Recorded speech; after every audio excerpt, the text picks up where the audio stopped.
Chapter 8. And the Lord said unto Joshua, Joshua chapter 8, And the Lord said unto Joshua, Fear not, neither be thou dismayed. Take all the people of war with thee, and arise, go up to Ai. See, I have given into thy hand the king of Ai, and his people, and his city, and his land. And thou shalt do to Ai and her king as thou didst unto Jericho and her king. Only the spoil thereof and the cattle thereof shall ye take for a prey unto yourselves. Lay thee an ambush for the city behind it. So Joshua arose and all the people of war to go up against Ai, and Joshua chose out 30,000 mighty men of valor and sent them away by night. And he commanded them, saying, Behold, ye shall lie in wait against the city, even behind the city.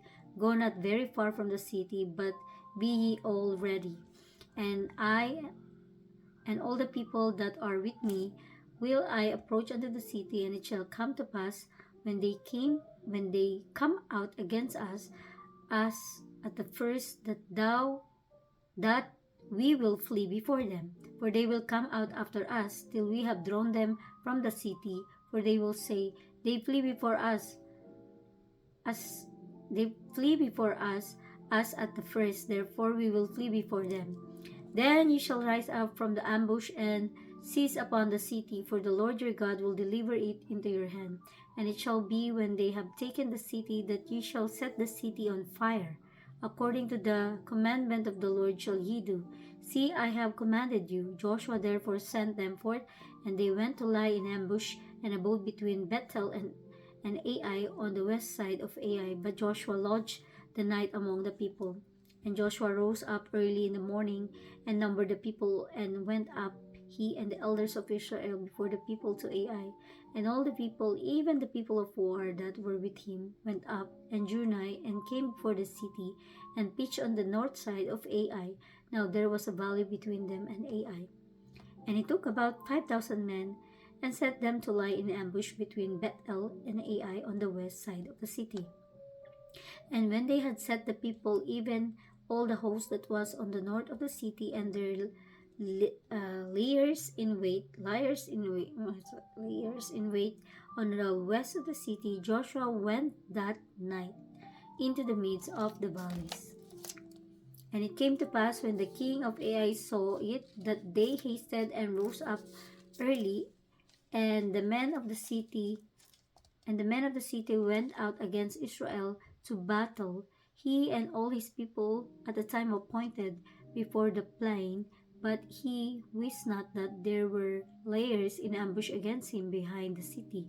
And Joshua and all Israel made as if they were beaten before them, and fled by the way of the wilderness. And all the people that were in Ai were called together to pursue after them, and they pursued after Joshua, and were drawn away from the city. And there was not a man left in Ai of Bethel that went not out after Israel. And they left the city open, and pursued after Israel. And the Lord said unto Joshua, Stretch out the spear that is in thy hand toward Ai, for I will give it into thine hand. And Joshua stretched out the spear that he had into his hand toward the city. And the ambush arose quickly out of their place, and they ran as soon as he had stretched out his hand. And they entered into the city, and took it, and hasted, and set the city on fire. And when the men of Ai looked behind them, they saw, and behold, the smoke of the city ascended up to heaven, and they had no power to flee this way or that way. And the people that fled to the wilderness turned back upon the pursuers. And when Joshua and all Israel saw that the ambush had taken the city, and that the smoke of the city ascended, then they turned again, and slew the men of Ai. And the other issued out of the city against them, so they were in the midst of Israel, some on this side and some on that side. And they smote them, so that they let none of them remain or escape.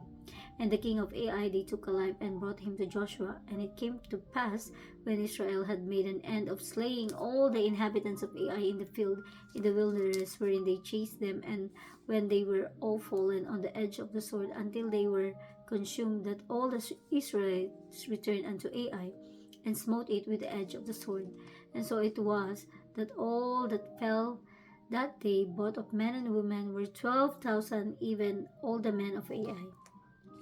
For Joshua drew not his hand back, wherewith he stretched out the spear, until he had utterly destroyed all the inhabitants of Ai. Only the cattle and the spoil of the city Israel took for a prey unto themselves, according unto the word of the Lord, which he commanded Joshua. And Joshua burnt Ai and made it an heap forever, even a desolation unto this day. And the king of Ai he hung on a tree until eventide, and as soon as the sun was down, Joshua commanded that they should take his carcass down from the tree and cast it at the entering of the gate of the city, and raised thereon a great heap of stone that remaineth unto this day. Then Joshua built an altar unto the Lord God of Israel in Mount Ebal, as Moses the servant of the Lord commanded the children of Israel, as it is written in the book of the law of Moses, an altar of whole stones, over which no man had lifted up any iron. And they offered thereon burnt offerings unto the Lord, and sacrificed peace offering. And he wrote there upon the stones of a copy of the law of Moses, which he wrote in the presence of the children of Israel. And all Israel and their elders and officers and the judges stood on this side the ark, and on that side before the priests of the Levites, which bear the ark of the covenant of the Lord, as well as the strangers, as he that was born among them, half of them over against Mount Gerizim, and half of them over against Mount Ebal, as Moses the servant of the Lord had commanded, before that they should bless the people of Israel. And afterward he read all the words of the law, the blessing and cursing, according to all that is written in the book of the law. There was not a word of all that Moses commanded which Joshua read not before all the congregation of the Israel, with the women and the little ones and the strangers that were conversant among them.